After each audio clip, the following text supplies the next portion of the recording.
Hey again, welcome back to our read alouds. It's Mr. Lohn. Little bit different setting today. Miss First has let me use her room while the library is being used this afternoon for various conferences. I just didn't want to make sure we started and got interrupted. So here we are. New books came in the other day, and I've been waiting for this one to show up in the room because I really wanted to read it right away. It is part of the series by Aaron Reynolds. The original was Creepy Carrots. Then we went to the Creepy Pair of Underwear, and now we get to see what Jasper Rabbit does in Creepy Crayon. So I hope you enjoy it. Here we go.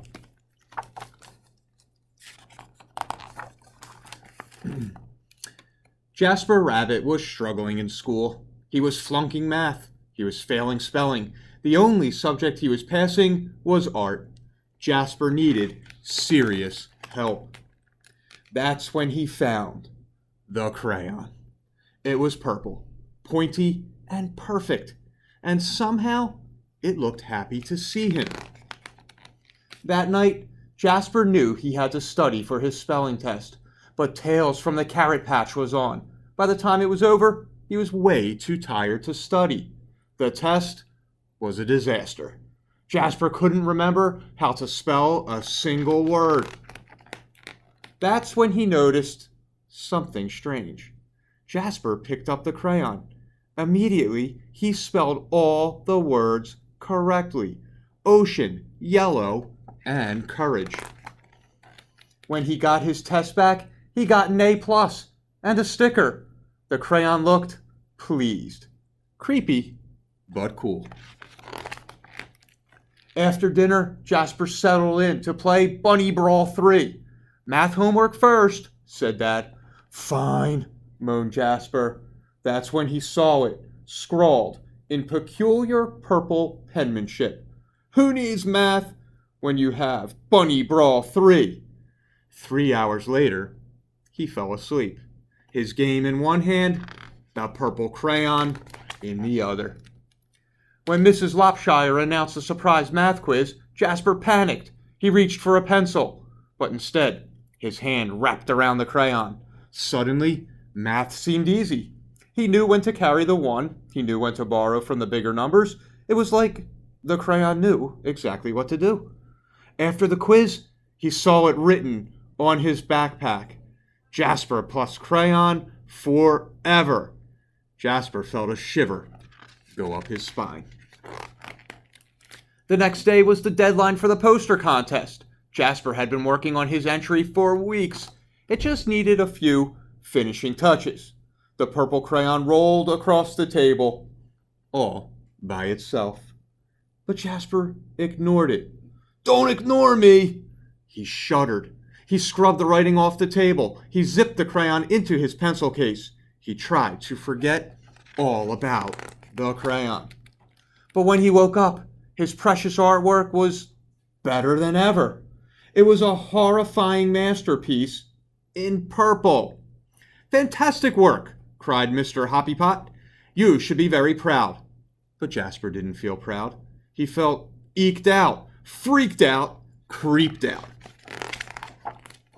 When he got home, Jasper descended into the deepest, darkest corner of his basement. He put the crayon in a dusty box and locked it tight. He went to bed feeling much better.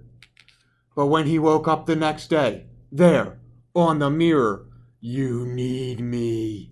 In his pencil case, the creepy crayon. And it looked happy to see him. That day, Jasper got all A+. It was terrible. Enough was enough. Jasper snapped the creepy crayon in two. He melted it in the microwave, and he threw the mess into the garbage. He drifted to sleep that night, feeling relieved.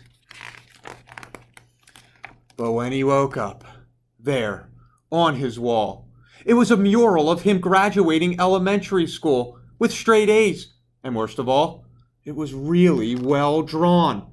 And next to it, the creepy crayon.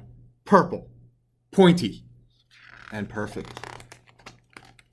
All day, no matter what Jasper did, the creepy crayon was there, looking oh so pleased.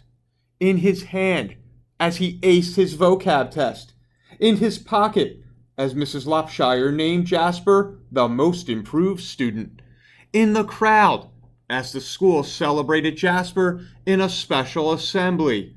Things were spinning out of control.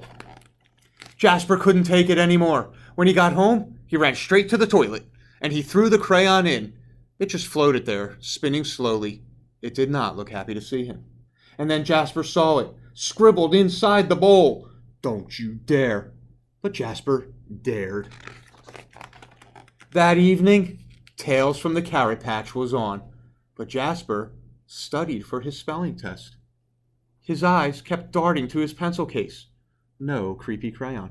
He flung the toilet lid up. No creepy crayon. He got into bed, nervously watching his walls. No creepy crayon.